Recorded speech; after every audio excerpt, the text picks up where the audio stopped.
Thanks very much. Tony Virgo, I'm from Bracknell Forest, I'm a councillor. I'm very concerned with the cost of railways here, which seem to be going up and up and up. And the government are taking more and more subsidy, so we're told anyway, away from this. So presumably the fares will go up. I'm just interested whether you think this will become a railway for the rich and not for the average person. That's the first question. Can I ask one other question? We know that probably there'll be a change of government quite soon, and I'm just interested whether, because the public finances are in such a terrible state, whether Crossrail might well be under the axe. Okay, thank you very much. So your question is actually about fares, isn't it? The cost of rail travel rather than the cost of providing railways. And the second question about Crossrail. As you've mentioned the election, let's start with the two politicians this time. Stephen, would you like to start on that one? Yeah, I mean, you've seen obviously the government moving back the balance between the fare pair and the subsidy. There is the control period 2009-2014.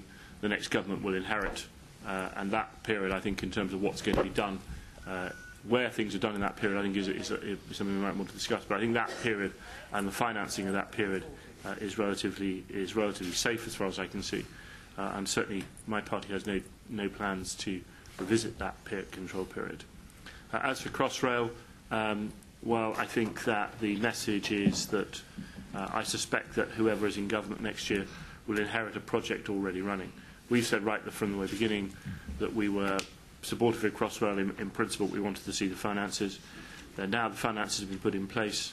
I suspect that whoever becomes to power in 2010 will inherit a project that's already running and the finances will be in place. If they're not in place, or if Crossrail hasn't started, I don't know. Maybe this government, which has huge plans to cut capital expenditure, if it were to be returned, will revisit that. But we have no current plans to look at Crossrail again. Thank you. Norman. Well, Stephen and I agree on quite a lot, but I just warn you as a politician to be careful of the phrase "we have no plans to do anything," which in previous years has been misused by politicians. I'm sure Stephen doesn't mean to misuse it.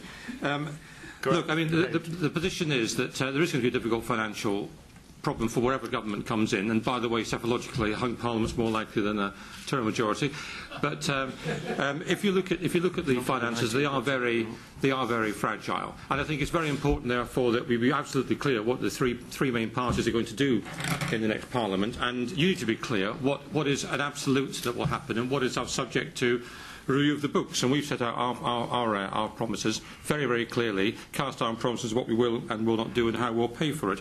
But the point about fares, coming on to that, it's very, very sad to me that since over the last 30 years, under successive governments, the cost of going by train has gone up 49% in real terms above inflation, whereas the cost of travelling by car has gone down 17%. And that differential is widening still today with RPI +1. And what kind of sense does it make, if we're tackling climate change, to price people off low-carbon forms of transport, and buses are the similar problem, and on to cars and indeed planes, which are becoming cheaper, relatively speaking? That makes no sense. There's got to be some coordination across government. So we've got to start carbon pricing transport in a way that we haven't done so far.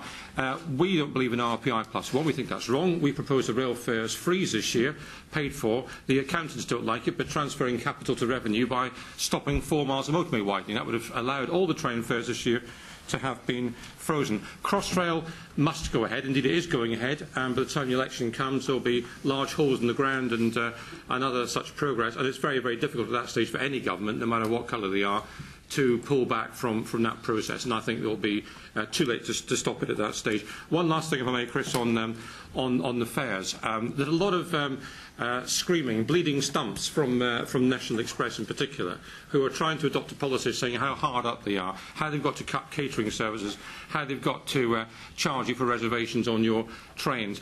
In other words, they're trying to create the impression that they're in terrible financial straits and the government should bail them out. And I'm actually quite pleased the government is not bailing them out. And I must say, the strategy of trying to get sympathy, hitting your customers over the head, isn't one I'd recommend.